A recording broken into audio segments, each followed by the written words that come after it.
Welcome to my book review of Always Him by Cora Rose. This is a college romance. We have Landon, who is 20 years old, and we have Finn, who is 21 years old. Finn is a water polo player, and Landon is recovering from having a leg amputated from the knee down. This has been a year in the making there. This is a first-person, multiple POV book. Sort of. I'm going to complain about that in a minute. There's going to be some spoilers in this review.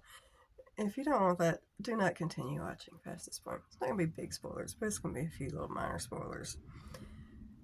We have Landon and Finn, who have been best friends for 8 years. They are super, super affectionate with one another and extremely codependent of one another. It's funny because Landon still thinks he's straight, and the way that him and Finn behave together is perfectly normal for two best friends. They behave like a couple pretty much. And Finn, this man, I swear to God, he has been in love with Landon since they met 8 years ago. Finn is Pan and never tells Landon any of this. The entire time they've known each other, he keeps it bottled up. He does not communicate at all. I got so frustrated with him in this book, but also I got frustrated with Landon because Landon was so fucking clueless about what was going on with him and Finn, and it was so obvious Finn's feelings for him, but Finn just wouldn't tell him. And one thing that really bothered me in this book too is you don't get Finn's point of view except for in the past. Like, you get flashbacks to the past when they first met, and then a couple years later, and a couple years later, and whatever. And you get those from Finn's point of view, but you don't get the present day point of view until the very end of the book. I did not like that. And another reason I didn't like that is because Finn has been obviously in love with Landon this whole time, but he has to sit back and watch Landon date and hook up with girls this whole 8 years that they've been friends, and he's been sitting back here pining in love with Landon this whole time, but never says anything. It's like, really? You're not gonna say nothing? You're just gonna sit back and suffer through all this? I didn't like that. I would have much preferred if it would have just been in Finn's point of view in the present tense, and then maybe just at some point he finally professes his love and told him he's always been in love with him. I didn't really like having to sit through Finn's point of view with him suffering through Landon doing his thing. I didn't like that. But aside from that, for those of you that want to know if this is a thing for you, there are strict rules in this one. They're not verse. Landon is a bottom, and Finn is a top.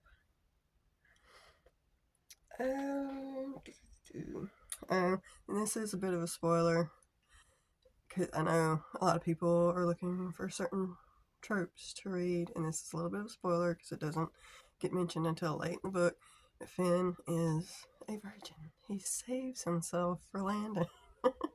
Landon out here screwing all these girls for the past 8 years, and, well, 6 years technically. Finn saving himself for Landon. It's so fucking sad. It's so sad. I didn't like that. But if you like that kind of drama, then by all means, go ahead. I mean, it's 85% into the book before Finn finally tells Landon his feelings for him and how long he's been in love with him. Like, come on, man.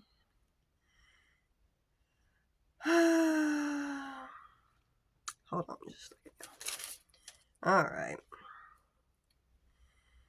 Now, on to the good stuff. Sex stuff. Alright. They start kind of hooking up on page 32, but they don't actually go all the way, you know what I mean, with one another until page 194. It took them forever to get there and to actually fuck. Sorry. Yeah. There are a total of 11 sex scenes in this book, including, solo scenes and hand jobs and whatnot. Kind of wish the sex scenes would have been a little longer, a little more detailed, but that's okay. They were still good. They weren't bad. They were pretty good. There was no third act breakup in this book. They stayed together, for what they were together for through the whole book. I mean, they weren't actually in a relation, like a typical relationship. I didn't define their relationship until late in the book, but they didn't break up at any point. There was a little misunderstood other guy drama there for a little while. It wasn't what Landon thought, but Finn wasn't doing a very good job of alleviating his worries about it. But other than that, it was all good. My ratings. Character development, I'm going to give a 3 out of 5. Relationship development, I would give, even though they were being so stupid and ridiculous, I'll give it a 4 out of 5. The spice in this book, I would give a 4 out of 5. Overall rating, 3.5 out of 5 on this one. It was good. It was cute. It was a little ridiculous and pissed me off because how stupid the characters were being. But other than that, it was good. Make sure y'all leave me a comment if y'all want to leave me suggestions for books I should read and review. I will have my guideline list I will ask you to check out before you leave your recommendations. It will be pinned to the top of my comments. Thank y'all for watching. Catch y'all in the next one.